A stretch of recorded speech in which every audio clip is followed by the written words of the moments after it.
Hi, this is Hưng coming back, and today in this video I'm going to teach you a strategy that will help you save tons of time in learning your second language.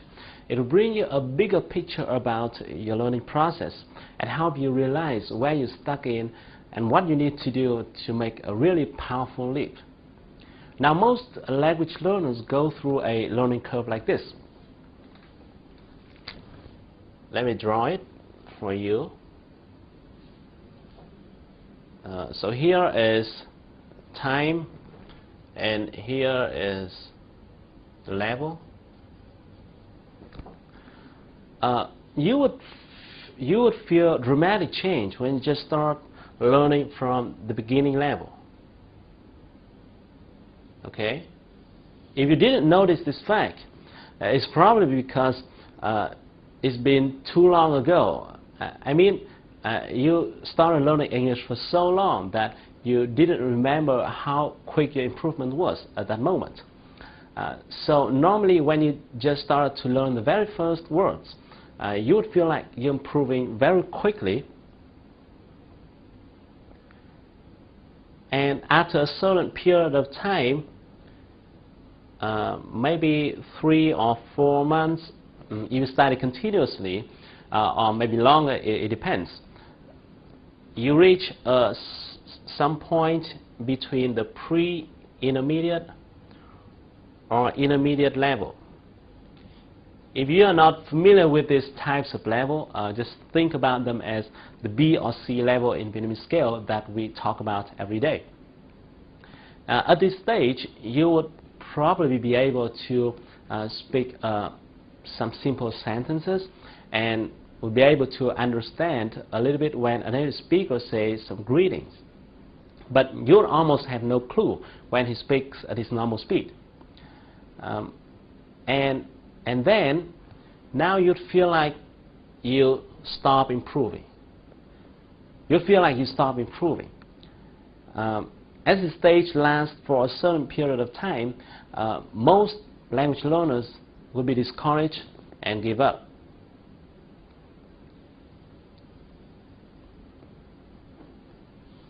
And sometimes sometimes maybe you come back and learn here and there a little bit for a few days or a few weeks, but it's not considerable.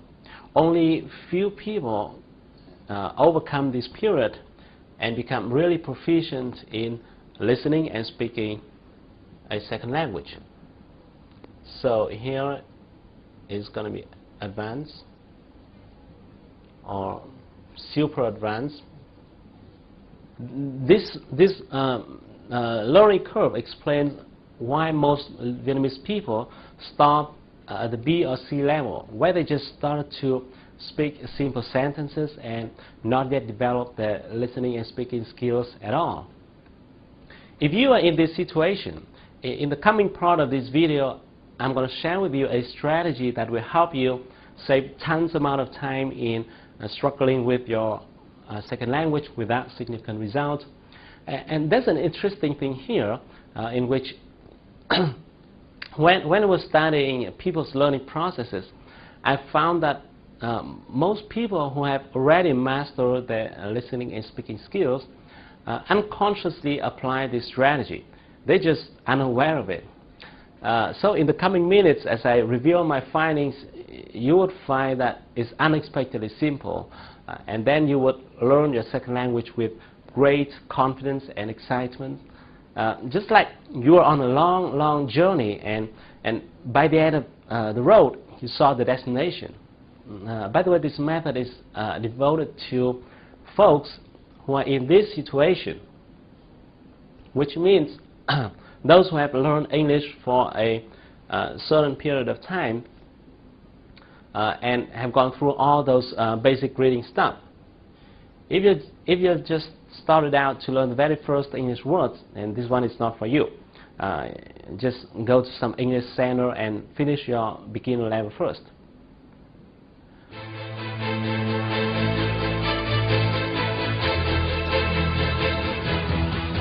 So how does this strategy actually look like? In your daily conversation, you'll be touching various topics. To give you a snapshot, let's take a look at this category list. If you look at this, you'll find that there are many different topics such as sport and finance and fashion, business, entertainment, healthcare, government, and so on. And within each topic, there are some smaller subtopics inside. Now, if I draw a circle to illustrate a topic, then in terms of linguistics, there will be three main parts. The first part is what I call CRW, which stands for category-related words. It contains the words that are frequently used within a certain topic. For example, if you're talking about finance, then the category-related words of the topic finance would be like bank, account, debt, and loan, and so on, right? The second part is what I call the CWP, which stands for common words and phrases. These are words and phrases that are used with the same high frequency within just any topic. For example, I and you, to do, to go, like, can, could, and all those common words. And the third part is what I call the CSG, which stands for common structures and phrases. That means the way words are put together to create meaningful sentences. As you change the topic, then this part will change. But the other two parts remain unchanged no matter what topic you're talking about, right? To give you a clearer view, let's take a look at the three following sentences. The first one, I'm going to go to the bank tomorrow. Second, I'm going to go to the cinema next Sunday.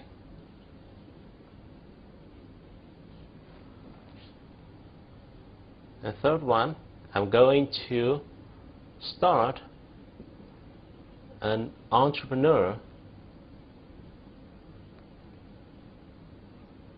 next month. Okay. Now, if you look at these three sentences, the word bank and cinema, entrepreneur, are category-related words, belong to the topics finance, entertainment, and business accordingly, right? And these words will change as you change the topic. But the other words, like to go tomorrow, next Sunday, start next month, and the structure, going to do something in the near future, next day, next month, next year, remain unchanged no matter what topic you're talking about. So, do you get the point? Now here's the formula. CWP plus CSG plus CRW equal speak fluently. Once a person can speak fluently about a certain topic, we can say that he has already mastered all three parts of the circle. However, here is what I found very interesting.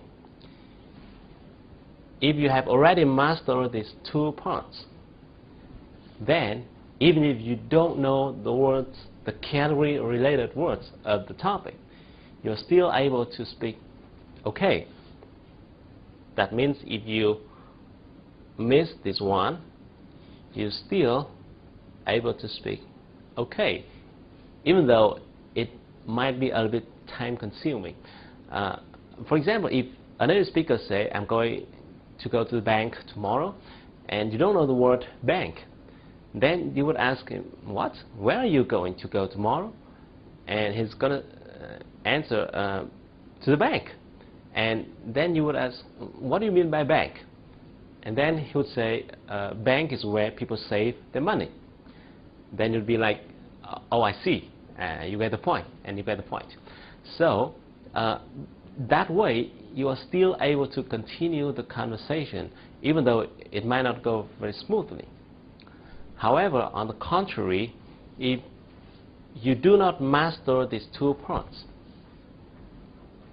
and even if you know the words within this part, you are still able, you're still not able to have a conversation. For example, in the previous example, if you know the word bank and you can only hear what bank tomorrow, then you would have no idea what he's talking about and won't be able to continue the conversation.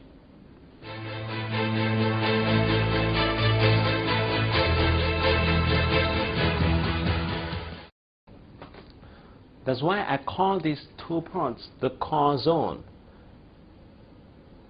that you've got to master if you want to speak English fluently. The mistake that most language learners make, and I did make this mistake before when I was studying English, is that we scatter our efforts on too many different topics. So we learn a little bit here, a little bit here, a little bit here, and so and so. And doing that way, we may end up with learning quite a lot of vocabulary in many different topics, but we may not yet master this core zone. Even though you may have learned it, but not yet really mastered it, so you can really use it.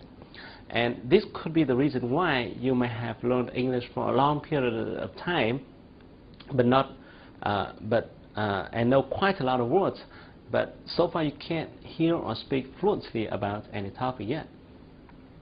I think it's not a fault, but it's because when we follow those English textbooks, we have been familiar with reading a bit of story about a new topic today, and then listening to a news about another topic tomorrow, and then practicing about a totally new different topic another day. I also know many people use materials from international tests like IELTS or TOEFL, in which there are many different reading and listening parts about various topics in the world, and doing that way is not really efficient. What you need to do is to focus on one topic at a time. Just focus on a single topic at a time until you master it.